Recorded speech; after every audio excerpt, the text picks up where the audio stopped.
and picking up where we left off. And so next up at the G spot is the Commercial and Farmers Bank, which was located downtown on Howard and German streets. And if it made it that long, this building would have been taken out by the Great Fire of 1904. And I love this one because you can still find buildings like this in Baltimore today. And this one was allegedly designed by one Godefroy, who we haven't mentioned yet, but he was at one time partners with Benji Latrobe, and we'll talk more about him down the line. And this bank allegedly had a capital of $1 million, or roughly $25 to $26 million today. And their discount days are on Tuesday and Fridays, with dividends being paid in May and November, and their elections held in May as well. And so the Commercial and Farmers Bank doesn't fool around.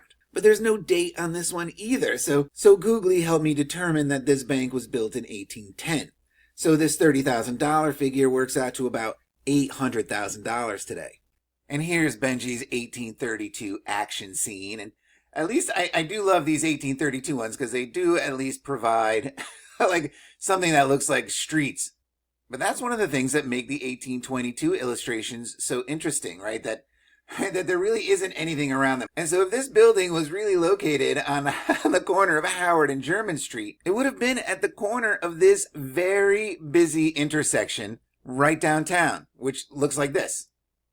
All right, so this is the greater downtown area, right? We would have the cathedral up here. This is where the bank would be. And this is the financial, political center of the city over here. And so I have to wonder, does the lack of any sort of street scene around these illustrations on the 1822 map, could they betray the fact that maybe there were no streets around these buildings and that the streets were actually designed around them and not the buildings designed around the street? I'm sure there's always an explanation, but I don't know. To me, I think this is a great observation to make comparing the two source materials, right? The 1822 city plan and Latrobe's 1832 travel guide. All right, there's definitely streets around these things for him. Yeah, I don't know. Maybe it's just my apophenia running wild, right? But I think maybe there could be something there. But before closing out on this one, I love the sense of depth in the entrance both illustrations give this bank. And so next up, our old friend R.C. Long returns with the University of Maryland building. And this one's still standing today, and in fact is the oldest medical education building still in use in the United States. And we've talked about this building before. It showed up in the story of the Howards' covenant with Baltimore City to develop this neighborhood. But I think the stated purpose for this dome room is very interesting. Not so much that it was, or perhaps still is, an anatomical theater, but that there's a circular chemistry hall underneath it. And so, never having been inside this building, what I'm imagining is that this dome was at one time a tower, and that these sides and this portico were added later, but conceivably much earlier than we've been told. Much like how I see the Exchange and Custom House. And while we're told this thing opened in 1813, it was actually built in 1812, of course. And so $200,000 in 1812 puts the tab for Davidge Hall at roughly $5 million today.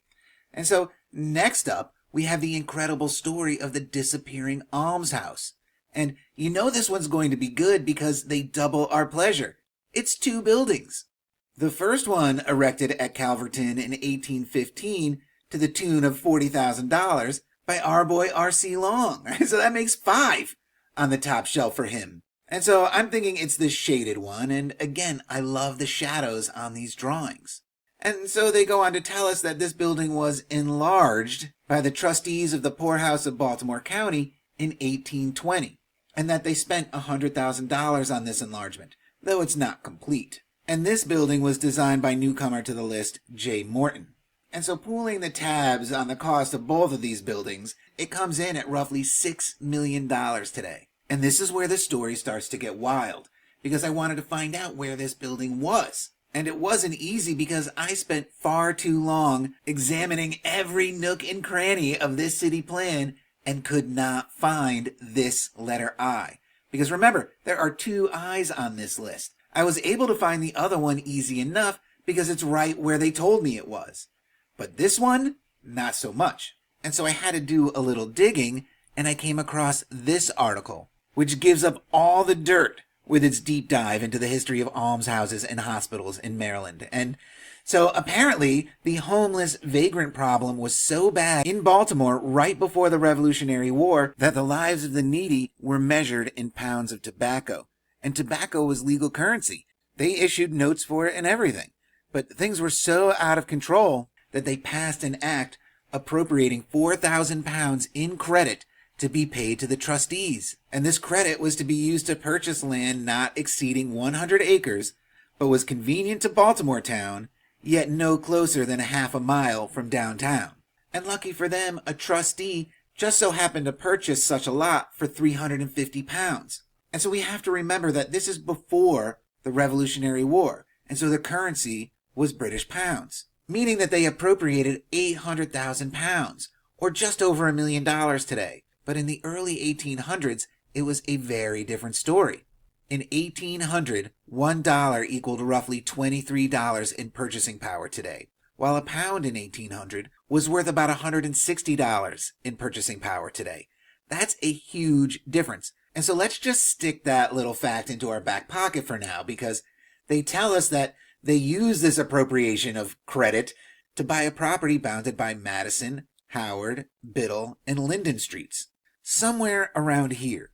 And right away, I'm like, it has to be this black rectangle, right? I mean, it's the eye of this pyramid. And, but there is no letter I.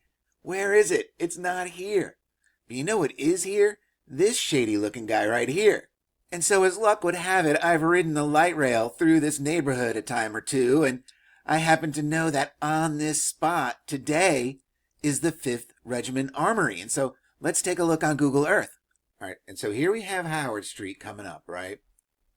This is Howard Street, and I will show it on Google Earth. This is Howard Street, right? We're coming up Howard Street here. And this is the Armory. All right, and Howard Street even comes, that point is still here, that corner. And so this is Howard Street, and this is our shadowy friend, right? And this is Howard Street, and this is where the Armory is. And let's get up on it a little bit here, because I don't, unfortunately, have pictures of the Armory. Let's see where we get dropped here. Right on the light rail tracks.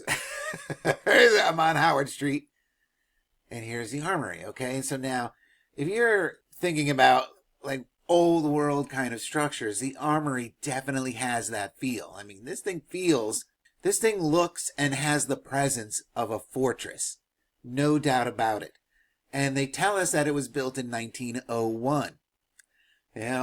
Maybe they put that roof on it. Let's see. Maybe they put this roof on it in 1901. But something tells me that this thing was there.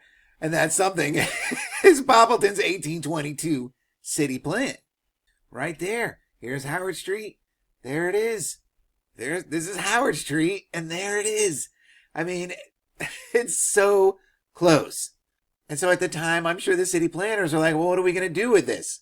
Do we keep it up? Do we knock it down? What do you think, Harold? A, B?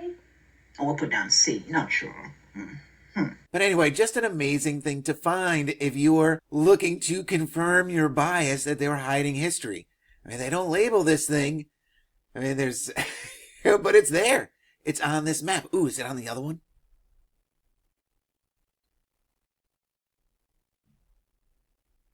It is. There's something there. Ooh, they give this one... Look at that. It's the almshouse. I have to rewrite this whole thing. All right, so maybe not the whole thing, and we're going to file that under shit that happens when you go off script. But if anything, this actually becomes even more interesting, learning that Fielding drops it in on his map all nonchalantly, yet Poppleton, who provides a picture of the almshouse and tells us that these two houses cost a combined $140,000, he doesn't even put it on his map. I mean, this may be the almshouse, but he certainly isn't letting us know that. There's no I here, but you would not be able to find this landmark using this map. And that's very strange. And so I thought about that for a second and then realized that They're talking about 1774. And so I thought maybe the almshouse would be on the 1792 city plan. But wouldn't you know it, according to the 1792 city plan, this area of Baltimore is still undeveloped. Where is the almshouse? Where is this developed plot from 1774 in 1792? Certainly not on this map, right? It just doesn't make sense that it wouldn't be here. But regardless, whether it's there or not, this article talks about how overcrowded the almshouse was and how difficult and expensive it was to provide quality care to the poor and homeless of Baltimore. But whether on this map or not, an almshouse is built, and during the yellow fever epidemic of 1794, they used the almshouse as a hospital. And after that pandemic is over, the city legislature decides to build a new hospital on this location, and they call this new hospital the Baltimore Public Hospital, which caters to strangers and seafaring men. Wait a minute, you mean this hospital? The one we were just told was founded by Captain Yella for clapped up and hungover sailors? How is that? This is nowhere near the intersection of Howard and Biddle Streets, and so I don't understand this at all. But apparently the almshouse gets kicked out in 1794 and is apparently homeless for the next 25 years, because the author doesn't provide a location for the almshouse before it moves into this enlargement in 1820. And this is very interesting because it certainly says nothing about an almshouse being built in 1815 by R.C. Long. So did either of these buildings even exist? It's hard to say. But they tell us in the years between the hospital and this new enlargement that the almshouse becomes a training hospital for young doctors and a home to the father of vaccination, Dr. Jimmy Smith,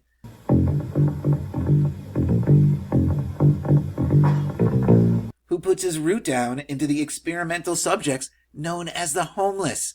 But somewhere between 1794 and 1820, the problem with the almshouse becomes that it and its undesirables are located too close to the ever-expanding downtown area. And this is where trustee Jonathan Meredith saves the day with the purchase of this Calverton estate in 1820. A location they're kind enough to give me coordinates for, and a worse location could hardly have been found between all the raw sewage and mosquito-borne disease. And I just love that they threw that in there. Even more so because Benji paints a much different picture, making it seem like this is a lovely place for an afternoon stroll. No malaria or dysentery to be caught here.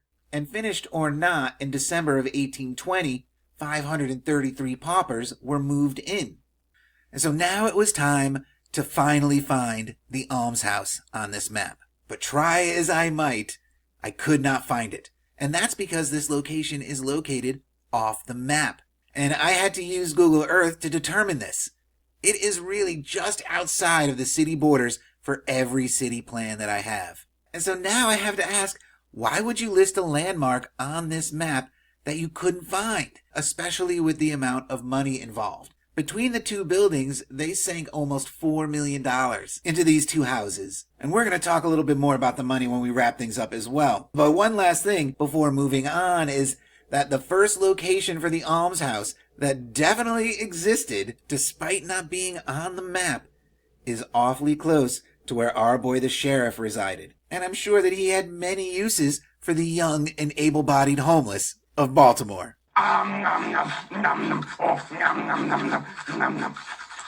Just like our friends in the Freemasons, whose Masonic Hall is next up on the top shelf. And the Masons built this nifty little temple for themselves. And we know all about the Masons, the true architects of America, even though they don't formally put themselves in the record, in Maryland anyway, until 1787. And the Grand Lodge of Maryland is, of course, of the ancient, free, and accepted variety, ultimately putting it under the province of our boy the Grand Poobah, who may be running the show here and here, because we have to keep in mind that there are lots of power players crawling around Baltimore at this time. And so you better believe that the Masons needed a first-rate temple for themselves in Baltimore. And Poppleton tells us that this thing took 9 years to build, construction starting in 1813 and finishing in 1822. That is an awfully long time for a building like this, especially with its fairly modest price tag. Googly and I put this $35,000 at roughly $850,000 today. So less than $1 million. And I love this building, especially the statue, which appears to be a cloaked figure cradling something. Regardless, it would be fitting because a woman cradling a baby or a small child is one of sculptors and artists' favorite tropes for charity. And the Freemasons consider themselves a charitable organization. And so in Mud City, the Grand Poobah's Freemasons are charitably discharging their political control system into the new American government right out of Baltimore, out of this building designed by J. Small. And we're going to talk more about him later as well. And so with this address, this building is going to be near the courthouse. And it is. But wait a minute. Where is the K? Here's the courthouse. It has its corresponding letter. Fielding Lucas includes it on his map. And so what's going on with Tommy Boy and his map? Why isn't he labeling the location of the buildings he's showing us pictures of? It just doesn't make sense and makes me even more skeptical of the legitimacy of this map. Missing letters, shadow buildings, badly cut and pasted borders. This map is a shambles. And as much as I love this image, let's take a look at Benji Latrobe's 1832 image for a comparison. And even if this is 10 years later, what happened to charity? And so I understand that things happen to statues, but this space wasn't designed to be empty. Check out this sunburst pattern in the dome. Whatever statue was placed in front of it would look like it was glowing. And so I think that's pretty cool. And given the rest of the detail of this drawing, it may as well be a photograph. And filtered through the Mud City prism, this drawing makes me think that they recovered this doorway or gateway and built around it. That they probably found something that looked like this. And I'm sure there are better Greco-Roman examples, but this is what came to mind when I thought about this, and so that's what I got. And so, so they had this front piece, and maybe this foundation or parts of it, and built the rest around that, because my failing and untrained eyes are seeing two different builds here. And if I had to guess, some of this was exposed red brick against the marble facade. But maybe my favorite part of this picture is the cast of characters. We have mother and daughter over here, little girl pointing at something, who knows, maybe a dirigible, right? We have this strolling couple. This guy, Colonel McBragging his heroic deeds during the War of 1812, which happened right on this very street. And then we have this constable leaning against the fence back here, who looks like he's pretending not to notice his partner getting serviced in the doorway of the basement of the Masonic Temple. Who knows, maybe he's waiting his turn, right? But one thing is for certain, is that it's in front of this building that William Preston Esquire delivers his 9-minute commercial for the Stars and Bars, which children are selling all over the city that day. But unfortunately, this building only lasts about 44 years before they knock it down and move into this one in 1866, of course. And so up next on the top shelf is the Holiday Street Theater, best remembered as the place where Francis Scott Key's Star-Spangled Banner was performed for the very first time. But perhaps maybe even more important to Mud City, this is where Eliza Poe performed when she was in Baltimore. And so I didn't check in on the dates on this, but I do remember that, she was conceivably conceived in the back rooms of the theater at the Lyceum in London by Benedict Arnold. And so wouldn't it be fitting if Edgar Allan Poe was conceived in the back room of the Holiday Theater? And so I just had to know. And so given Eddie's January 1809 birthday, he was likely conceived in March of 1808, when his mother Eliza would have been in Boston. At least this is according to Googly. But the Holiday Street Theater may have looked very different in 1805 when she performed there, because Poppleton tells us that it was rebuilt by Warren and Wood, and it was built in 1818 by our old friend R.C. Long, right? So that makes 6 along the top shelf for him. And we're told that this rebuild cost $50,000, or roughly $1.3 million today. But the theater itself dates back to 1794-1795. But this is where Wiki and Poppleton disagree. While Poppleton says it was rebuilt in 1818, Wiki tells us that this happened in 1813. And so, Who gets this wrong? But regardless of when this thing was allegedly built, it had an up and down existence for the next 95 years, before it's ultimately demolished in 1917. And to demonstrate where the theater was in relation to many of the other top shelf landmarks, it was right next door to the assembly rooms and a block away from the Exchange and Custom House and Rembrandt's Museum, and it was 2 blocks away from the monument, the courthouse, and the Masonic Hall. And so this is a prime location. And this is what those visiting in 1832 could expect to see when looking for the Holiday Street Theater. And there is a picture of the theater taken at some point before its demolition. And so here it is. And so do you notice anything different? Where did this bottom floor come from? In 1822, this thing has 2 floors. Yet, whenever this photo was taken, there are 3.